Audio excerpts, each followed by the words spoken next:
नमो अर्हन्ताण, नमो सिद्धाणं, नमो आयर्याणं, नमो अध्यायाणं,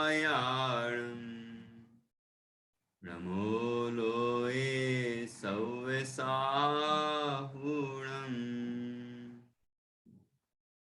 अर्हन्त सिद्ध साहु तिर्यं जीर्णधम्म वयन पडिमाहु, जीर्ण निलयाय दिराय नवदेवा दिन्तु मे बोहि। मंगलम भगवान वीरो, मंगलम गौतमो गणी, मंगलम कुंद कुंदाद्यो, जैन धर्मोस्तु मंगलम। सर्वमंगल मांगल्यम सर्वकल्याणकारकम, प्रधानं सर्वधर्माणां, जैनं जयतु शासनम्, जैनं जयतु शासनम्। जीवमजीवं दवम्, जिणवर बस हैं जैणने देठम, देविंद विंद वंदम, वंदे तं सौदा शिरसा।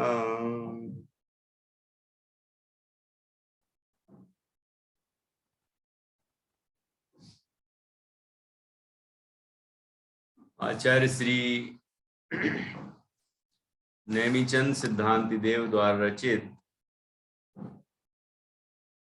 यह बृहद द्रव्य संग्रह नामक ग्रंथ है। इसके तीसरे अधिकार में पंच परमेष्टि का स्वरूप चल रहा है, जिसमें अरहंत, सिद्ध और आचार्य परमेष्टि के स्वरूप की चर्चा कर चुके हैं। आज हम उपाध्याय परमेष्टि का स्वरूप समझेंगे।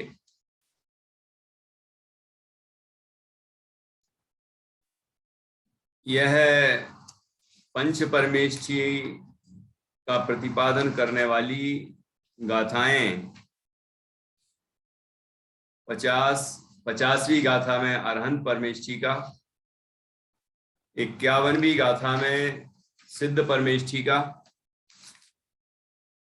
52वीं गाथा में आचार्य परमेष्टि का स्वरूप बताया है, और अब 53वीं गाथा है जिसमें उपाध्याय परमेष्टि का स्वरूप बताया गया है।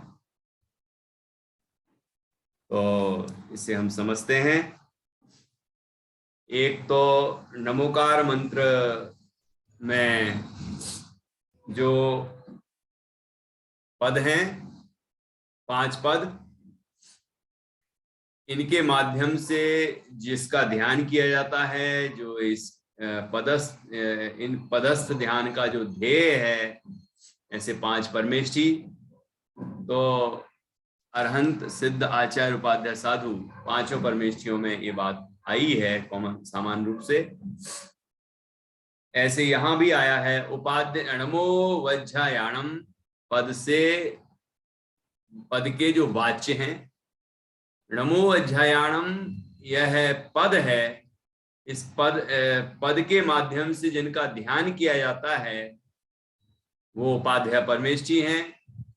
तो पदस्थ ध्यान के ध्येय रूप जो उपाध्याय परमेष्टि हैं, नमो वज्जायाणम पद से जो ध्यान के ध्येय हैं, ऐसे उपाध्याय परमेष्टि हैं, उनका स्वरूप यहाँ 53वीं गाथा में बताया जा रहा है। तो देखिए यहाँ पहले उत्थानिका है, और उत्थानिका में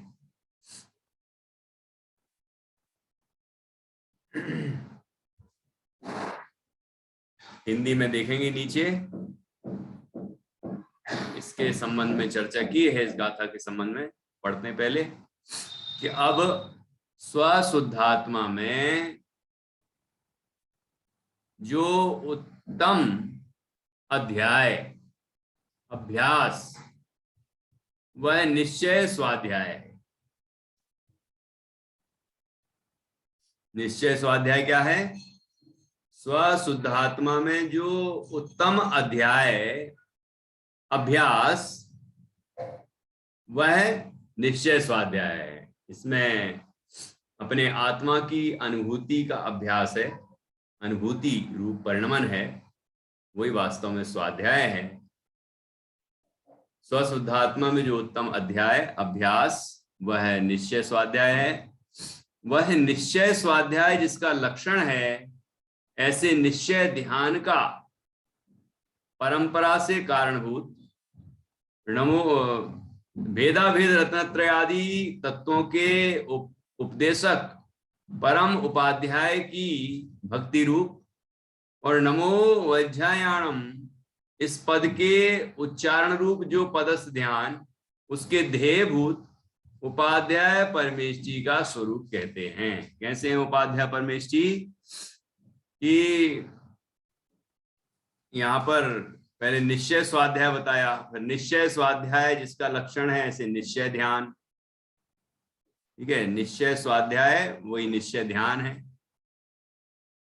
क्योंकि निश्चय स्वाध्याय में भी निःशुद्धात्मा की अनुभूति है और यहाँ निश्चय ध्यान में भी निःशुद्धात्मा की अनुभूति है। और उस निश्चय ध्यान का परंपरा से कारणभूत, परंपरा से कारणभूत क्या है? निश्चय ध्यान आत्मानुभूति है और उस ध्यान का जो कारण है परंपरा से वो क्या है? वो सभी में लिखा था, सभी पदों में, यहां भी आया है ये। तो निश्चय ध्यान का परंपरा से कारण एक बात, फिर भेदाभेद रत्नत्रय आदि, भेद रत्नत्रय व्यवहार रत्नत्रय को कहते हैं, अभेद रत्नत्रय निश्चय रत्नत्रय को कहते हैं। तो भेदाभेद रत्नत्रय आदि तत्वों के उपदेशक, उपदेश देने वाले परम उपाध्याय की भक्ति रूप जो उत्तम उपाध्याय हैं, परम उपाध्याय हैं, उनकी भक्ति रूप और नमो वज्रायाणम, ये जो नमोकार मंत्र का एक पद है, चौथा पद, इस पद के उच्चारण रूप जो पदस्थ ध्यान, इस पद के उच्चारण के माध्यम से पदस्थ ध्यान किया जाता है। नमो वज्रायाणम, नमो वज्रायाणम, इस तरह नमो वज्रायाणम पद का ध्यान होता है। लेकिन पद के माध्यम से किसका ध्यान होता है? नमो वज्रायाणम बोलते हैं तो उसका जो ध्येय है वो उपाध्याय परमेश जी हैं, उनका ध्यान होता है। नमो वज्रायाणम इन अक्षरों का नहीं, इन पदों का नहीं, बस उस पद का जो वाच्य है उपाध्याय परमेश जी जो साधु हैं, उपाध्याय मुनिराज, ठीक है, उनका ध्यान होता है। और उनका ध्यान, उपाध्याय परमेश जी का ध्यान वह कौन सा ध्यान है? व्यवहार ध्यान है। और निश्चय ध्यान क्या है? निःशुद्धात्मा का ध्यान। तो उपाध्याय परमेश जी का ध्यान करने पर उपाध्याय परमेश जी किसका ध्यान कर रहे हैं? कि वो अपने आत्मा का ध्यान कर रहे हैं। किसके ध्यान का उपदेश देते हैं? कि अपने आत्मा के अनुभव का ध्यान का उपदेश देते हैं। तो हमने जब उपाध्याय परमेश जी का ध्यान किया तो उनसे प्रेरणा पाके हमने स्वयं का ध्यान किया, तो निश्चय ध्यान हुआ। निश्चय ध्यान का परंपरा कारण क्या हुआ? उपाध्याय परमेश जी का ध्यान। इसलिए यहां लिखा था ऊपर कि निश्चय ध्यान का परंपरा से कारणभूत। ठीक है, तो ऐसा ये पदस्थ ध्यान उसके ध्येयभूत उपाध्याय परमेश जी का स्वरूप कहते हैं। उपाध्याय परमेश जी की भक्ति रूप, उपाध्याय परमेश जी निश्चय ध्यान के कारणभूत हैं, ठीक है, और पदस्थ ध्यान के ध्येय रूप हैं। इसलिए ऐसे उपाध्याय परमेश जी का स्वरूप यहाँ कहते हैं। 53वीं गाथा पढ़ेंगे। जो रणतयुक्तो, जो रणतय, रयणत आदता तक, तय रणतय रत्नत्रय है ना, जो रणत्रय जुत्तो, जुत्तो युक्तो सहित, जो रत्नत्रय से युक्त है, जो रणत्रय उत्तो, जो रणत्रय जुत्तो, नित्यम, नित्यम प्रतिष्ठा, ध्यान से सुनो, नित्यम धम्मोवस, धम्मोपदेशणे, धम्मोपदेश, धम्मोपदेश, धर्मोपदेश सुनाई दे रहा है ना, ध्वनि है ना, धम्मोपदेशणे निर्दो, जो रणत्रय जुत्तो, नित्यम धम्मोपदेशणे निर्दो,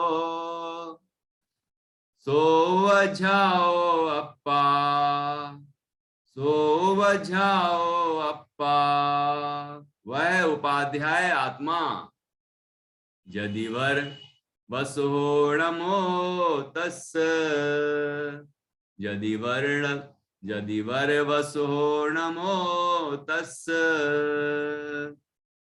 यदि वर वस हो, यति वर, यति अर्थात मुनिराज, उनमें जो वर अर्थात श्रेष्ठ हैं, यतिवर, वस हो, और उनमें भी जो प्रधान हैं, श्रेष्ठ में भी श्रेष्ठ हैं, ऐसे उपाध्याय परमेष्ठी हैं, उनको नमो अर्थात नमस्कार हो, तस्य नमो, उनके लिए नमस्कार हो, नमस्कार हो, नमस्कार हो, इस तरह उपाध्याय परमेष्ठी को नमन किया गया है। ठीक है, फिर से पढ़ते हैं गाथा। जो रणत्रय जुत्तो, नित्यम धम्मोपदेशणे निर्दो, सोवझाओ अप्पा, यदिवर वसो नमो तस्। देखो क्या अर्थ है, पढ़ना तो आ गया होगा सबको, अभी पढ़वाएंगे। गाथार्थ, जो रत्नत्रय सहित निरंतर धर्म का उपदेश देने में तत्पर है, वह आत्मा उपाध्याय है, मुनिवरों में प्रधान है, उसे नमस्कार हो। ठीक है, इस तरह अपन ने अर्थ किया ऊपर, फिर से देखते हैं। चलो कौन पढ़ेगा, प्रतिष्ठा पढ़ोगी, पढ़ के सुनाओ, अर्थ पूछते हैं किसी से। जो रणत्रय जुत्तो, नित्यं धम्मोपदेशणे निर्दो, सोवझाओ अप्पा, यदिवर वसो नमो तस्य। कठिन तो नहीं है ना प्राकृत, क्यों प्रतिष्ठा? भैया जी ये क्या है, रणत्रय जुत्तो? हाँ, रणत्रय एक हो गया ना, रय अलग, रणत्रय और जुत्तो, ठीक है। हाँ, रणत्रय इकट्ठा करो ना, रणत्रय, रणत्रय, है ना। ठीक है, रणत्रय। तो जैसे हिंदी पढ़ते वैसे ही तो पढ़ना है, बस प्राकृत भाषा है तो उसका अर्थ विशिष्ट है तो अलग अर्थ है ना। चलो मैत्री अर्थ बताओ।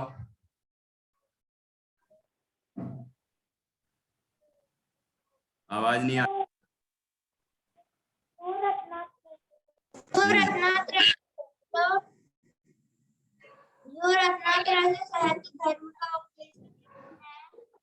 तो नीचे से पढ़ के सुना रही हूँ, पढ़ के नहीं सुना? अच्छा नहीं सुना रही, ऊपर से बोलो ये गाथा को देख के, जो रणत्रय जुत्तो।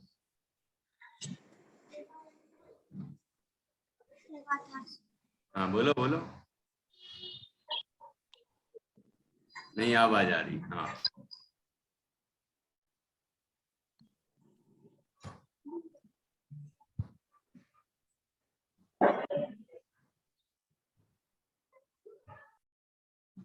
फिर से अनम्यूट करो।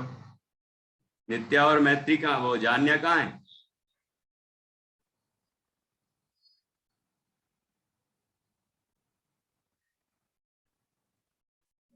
अनम्यूट करो फिर से।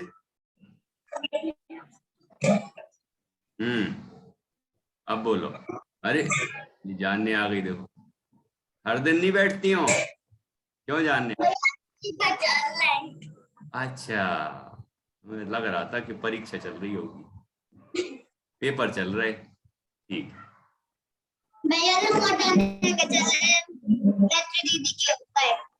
ठीक है, ओके। जब दीदी नहीं आ रही है तुम लोग आ रहे थे, है ना? अब तुम लोग, अब तो दीदी ने बता दिया हो क्या क्या पढ़ा दिया है। अब दीदी आ रही तो तुम्हें बता देगी, है ना? ऐसे ही परस्पर सहयोग करना चाहिए।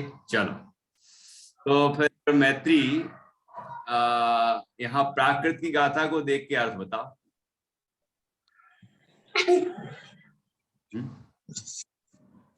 जो रणत्तय जुत्तो, रत्नात्रय से सहित धर्म का उपदेश है। नित्यम का क्या अर्थ होगा? नित्यम अर्थात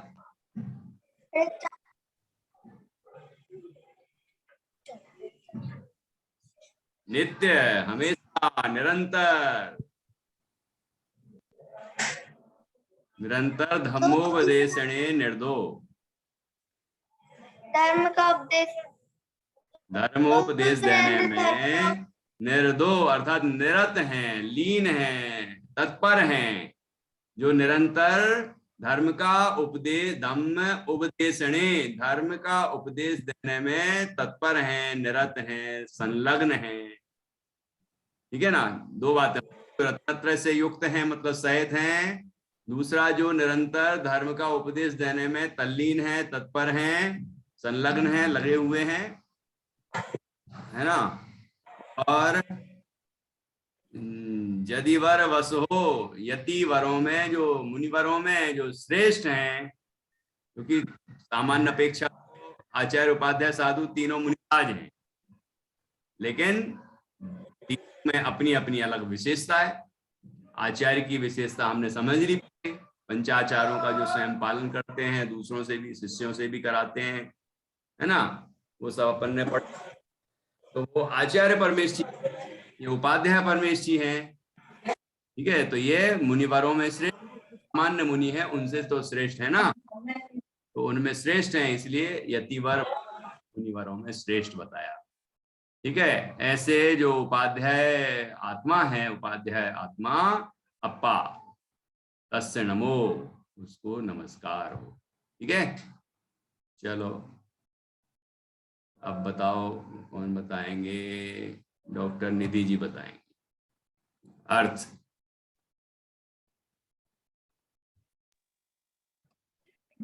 जो रत्नत्रय से युक्त हैं, नित्यम मतलब नित्य, धर्म का उपदेश निर्दो मतलब देते हैं।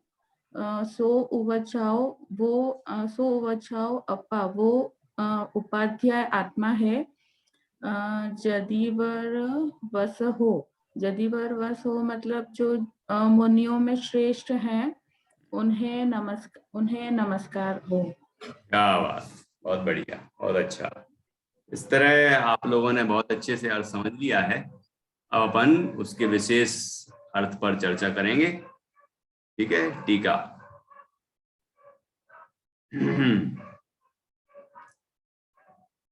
जो रणत्तय जुत्तो, जो बाह्य और अभ्यंतर रत्नत्रय के आचरण सहित है। नित्यम धम्मोपदेशणे निर्दो, धम्मोपदेशणे निर्दो।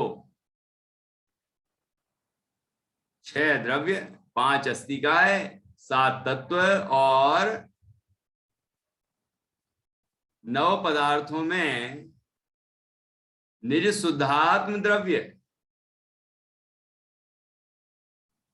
निज शुद्धात्म द्रव्य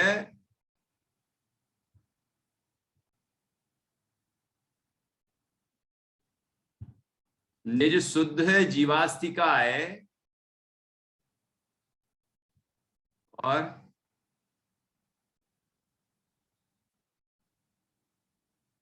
निज शुद्धात्म पदार्थी उपादेय है और अन्य सर्व हेय हैं ऐसा, और उत्तम क्षमा आदि 10 धर्मों का जो निरंतर उपदेश देता है वह नित्य धर्मोपदेश देने में तत्पर कहलाता है। सो उवज्झाओ अप्पा, ऐसा वह आत्मा उपाध्याय है। तथा वह कैसा है?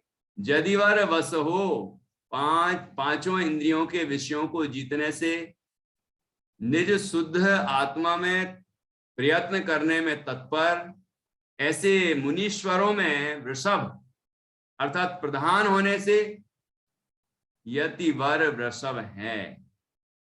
नमो तस्य, उस उपाध्याय परमेष्टि को द्रव्य और भाव रूप से नमस्कार हो। इस प्रकार उपाध्याय परमेष्टि के व्याख्यान रूप गाथा पूर्ण हुई। देखो इसमें क्या क्या आया है। पहले तो यहाँ ये रत्नत्रय से युक्त कहा था, तो रत्नत्रय कितने प्रकार के होते हैं? ऊपर आया था भेदा भेद रत्नत्रय, निश्चय व्यवहार रत्नत्रय, या बाह्य रत्नत्रय, अभ्यंतर रत्नत्रय। बाहर से जो दिखे रत्नत्रय वो बाहर की क्रियाओं में झलके दिखे, और अंतरंग में जो शुद्ध परिणति रूप हो वो अभ्यंतर। तो इस तरह से वो बाहर में जो दिखता है उसको व्यवहार से रत्नत्रय कहते हैं, जो अंदर से जो शुद्ध परिणति रूप होता है उसको निश्चय रत्नत्रय कहते हैं। ठीक है, निश्चय रत्नत्रय को अभेद रत्नत्रय कहते हैं, व्यवहार रत्नत्रय को भेद रत्नत्रय कहते हैं। ऐसे नाम अलग हैं, बात एक ही है। तो जो बाह्य और अभ्यंतर रत्नत्रय के आचरण सहित हैं, केवल बाहर का आचरण नहीं है, अंदर का भी है। ठीक है, अंदर में भी रत्नत्रय से सुशोभित हैं। निश्चय रत्नत्रय उनके है, अर्थात निःशुद्धात्मा की अनुभूति उनको होती है, शुद्धोपयोग होता है। ऐसा जो अभ्यंतर रत्नत्रय, कसाय का अभाव है, 3 कसाय चौकड़ी का अभाव है उनको, है ना, ऐसा अभ्यंतर रत्नत्रय है। और बाह्य रत्नत्रय सम्यक दर्शन, सम्यक ज्ञान, सम्यक चारित्र का जो व्यवहार स्वरूप है वह उनके जीवन में स्पष्ट रूप से दिखता है। ऐसे बाह्य और अभ्यंतर रत्नत्रय के आचरण सहित है। ठीक है, एक वचन का प्रयोग है। फिर कहा कि नित्यम धर्मोपदेशने निर्दो। तो धर्मोपदेश क्या? धर्मोपदेश किसका, मतलब कौन, धर्म क्या है जिसका उपदेश देना है? तो धर्म 6 द्रव्य। 6 द्रव्य कौन कौन से होते हैं? प्रतिष्ठा,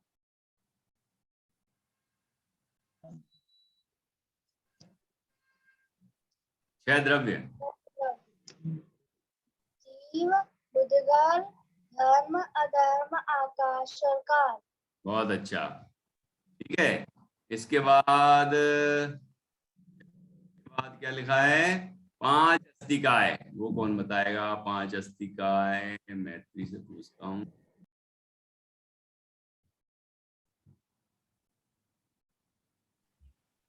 जीव, बुद्धगार, धर्म, अधर्म, आकाश। काल नहीं बोला भैया जी, काल अस्तिकाय नहीं होता है। अच्छा, वाह, बहुत बढ़िया। क्यों नहीं होता? क्योंकि भैया जी कल एक प्रदेश होता है, एक ही प्रदेश होता है, इसलिए वो काय नहीं है। बहुप्रदेशी को काय कहते हैं, वो बहुप्रदेशी नहीं है इसलिए काय नहीं है। काय नहीं है तो अस्तिकाय के ग्रुप में शामिल नहीं है, वो अस्तिकाय के समूह में नहीं आता। ठीक है, चलो 5 अस्तिकाय। अब 6 द्रव्य, 5 अस्तिकाय, फिर इसके बाद है 7 तत्व। 7 तत्व कौन बताएंगे? भावना जी से पूछते। नहीं सुनाई दे रहा हम लोगों को। चलो कोई बात नहीं, कुछ टेक्निकल प्रॉब्लम है। निधि जी बताइए। सात तत्व में जीव, अजीव, बंध, आश्रव, बंध, संवरण, निर्जरा, मोक्ष। 7 तत्व हो गए। अब इसके बाद क्या बताया है? 9 पदार्थ। 9 पदार्थ। ये 9 पदार्थ कौन से होंगे?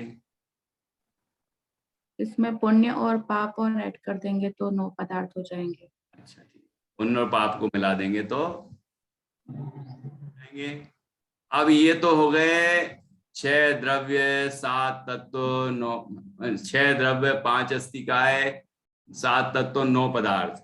इसको ये हमने पढ़े हैं क्या अभी? कहाँ पढ़े हैं दीपा जी? भैया जी अपन सबसे पहले 6 द्रव्य पढ़े हैं इसी मतलब द्रव्य संग्रह में। सबसे पहले 6 द्रव्य के बारे में बताया गया है, फिर 5 अस्तिकाय बताए गए हैं, फिर 9 पदार्थ बताए गए हैं, और फिर उसी में वो 7 तत्व बताए गए हैं 9 पदार्थ के साथ। तो 7 तत्व के साथ 9 पदार्थ बताएं कि 9 पदार्थ के साथ 7 तत्व बताएं? 7 तत्व के साथ 9 पदार्थ बताए हैं। कहा ना, पहले 7 तत्व बता दिए और फिर पुण्य पाप बता दिया। पुण्य और पाप मिला दिए जाए तो 9 पदार्थ है ना। चलो, बहुत अच्छा। तो ये कौन कौन से अध्याय में आया है वर्णन? भैया जी पहले अध्याय में तो अपने 6 द्रव्य और 5 अस्तिकाय आए हैं, और फिर दूसरे अध्याय में 7 तत्व और 9 पदार्थ। बहुत अच्छा। और नाम तीसरे ही रखे हैं, अध्याय के नाम ही ऐसे हैं। पहले अध्याय में 6 द्रव्य, 5 अस्तिकाय, अधिकार। दूसरे अध्याय का नाम है सप्त तत्व, 9 पदार्थ, अधिकार।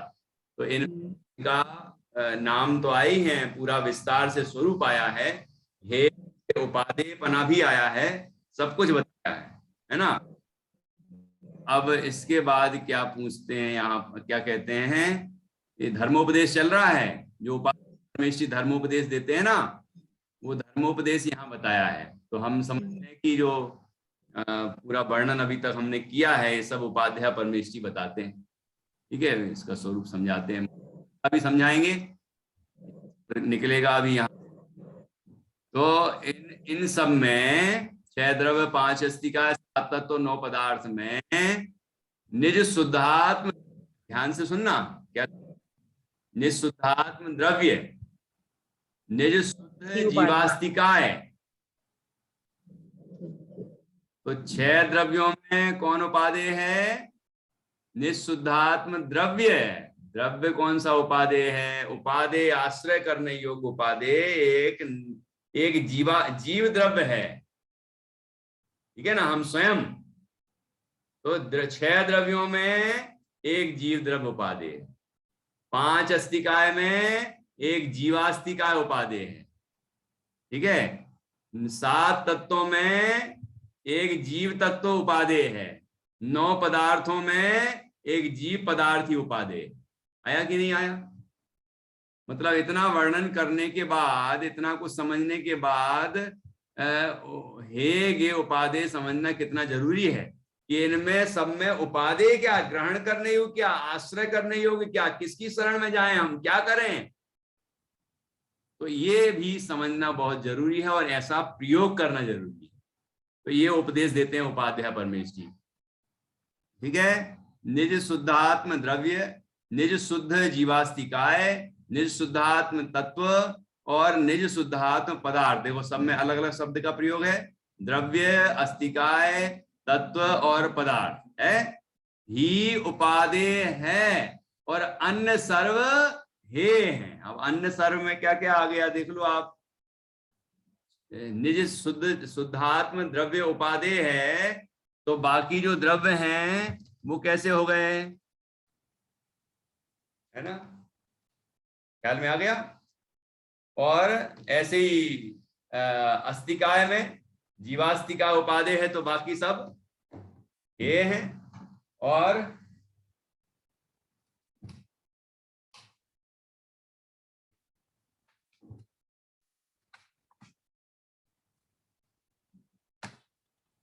और 7 तत्वों में निशुद्धात्म तत्व उपादेय है, तो बाकी सारे तत्व, बाकी सब हे हो गए।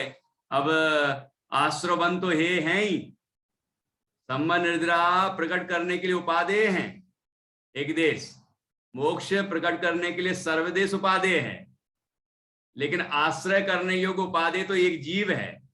तो जब आश्रय करने योग्य उपादेय की बात करेंगे तो बाकी सब हे हो जाएंगे, क्योंकि आश्रय करने योग्य तो एक शुद्धात्म तत्व ही है, दूसरा कोई नहीं है। ऐसे ही पदार्थ में 9 पदार्थों में एक निःशुद्धात्म पदार्थ ही उपादेय है। ये आश्रय करने योग्य, अहम करने योग्य, अपनापन करने योग्य, लीन होने योग्य कौन है कि निःशुद्धात्मा ही है, बाकी सब हे हैं। हे हैं का मतलब छोड़ने योग्य भी होता है, हे हैं का मतलब आश्रय छोड़ने योग्य है, मतलब आश्रय करने योग्य नहीं, मोक्ष तत्व की दृष्टि करने योग्य नहीं, अपनापन करने योग्य नहीं कि ये मैं मोक्ष हूं, ऐसा मानेंगे तो मोक्ष नहीं होगा, कभी मिथ्यात्व होगा। और जिसको मोक्ष हो जाता है वो थोड़ी मानता कि मैं मोक्ष हूं, वो तो यही मानते हैं कि मैं शुद्धात्मा हूं। जो अपने को शुद्धात्मा अनुभव करते हैं उनको मोक्ष होता है, उनको ही सम्यक दर्शन होता है, उनको ही सम्यक ज्ञान, उनको ही सम्यक चार्थ, और उनको ही मोक्ष होता है। ऐसा स्वरूप यहाँ उपाध्याय परमेश जी बतलाते हैं, है ना। ये सब उपादेय बताया और अन्य सर्व हे है ऐसा। और उत्तम, क्षमा आदि 10 धर्मों का जो निरंतर उपदेश देता है वह नित्य और आदि में, ये 10 धर्म आदि हैं, आदि 10 धर्मों का, उत्तम, क्षमा आदि 10 धर्मों का जो निरंतर उपदेश देता है वह नित्य धर्मोपदेश देने में तत्पर कहलाता है। ये 10 धर्मों का उपदेश देते हैं, है ना, ये भी उपदेश में शामिल है। रत्नत्रय भी आ गया, मोक्ष मार्ग भी आ गया, 10 धर्म भी आ गए, तो फिर जो बचे और वो भी आ गए, है ना। जो भी इस सबके मूल प्रयोजन तो निःशुद्धात्मा ही है। इसके लिए जो जितना भी उपदेश है, सपोर्टर, उसका पोषण करने वाला, चारों अनियों का उपदेश, वो सब उसका पोषक है, वो सब उपदेश देते हैं। लेकिन मूल उपदेश क्या कि निःशुद्धात्मा, ठीक है, क्योंकि आत्मा की अनुभूति करने से ही आनंद मिलता है, आत्मा की श्रद्धा, ज्ञान और उसमें लीनता से ही आनंद मिलता है, दूसरे तरीकों से आनंद नहीं मिलता, ठीक है। और वही निश्चय प्रयोजन है। हमने जो प्रयोजन पढ़े थे पहली गाथा की टीका में, ये सब जानना तो व्यवहार प्रयोजन है, लेकिन आत्मानुभूति पूर्वक जो सुख प्राप्त किया जाता है वह निश्चय प्रयोजन है। और ऐसे स्वानुभव के फल में उत्पन्न होने वाला केवल ज्ञान और उसके साथ होने वाला अनंत सुख, वो परम निश्चय से प्रयोजन। पढ़ा था कि नहीं? तो यहाँ पर ये बात समझना है, ऐसा निरंतर उपदेश देते हैं, है ना, उपाध्याय परमेश जी। सो उबझाओ अप्पा, ऐसा वह उपाध्याय है, ऐसा वह उपाध्याय है। उपाध्याय परमेश जी क्या उपदेश देते हैं? केवल शास्त्र पढ़ा दिया ये उपदेश नहीं है।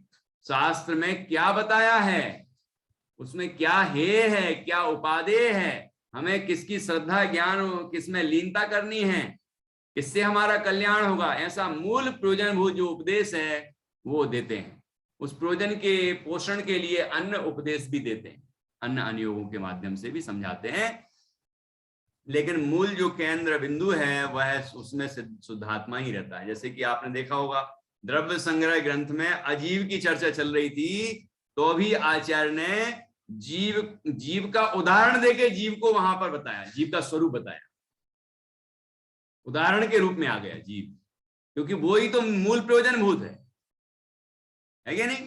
तो ऐसे प्रयोजन मूल जो है, केंद्र बिंदु जो है वो है निरंतर निःशुद्धात्मा ही रहता है। उसके लिए ही अन्य अनुयोगों का प्रयोग किया जाता है। ऐसा सार गर्भित उपदेश उपाध्याय परमेश जी का होता है। तथा वह कैसा है, मतलब वो कैसे उपाध्याय परमेश जी? यदि वर वश हो, पांचों इंद्रियों के विषयों को जीतने से, निज शुद्ध आत्मा में प्रयत्न करने में तत्पर, ऐसे मुनीश्वरों में वृषभ अर्थात प्रधान होने से यतिवर वृषभ है।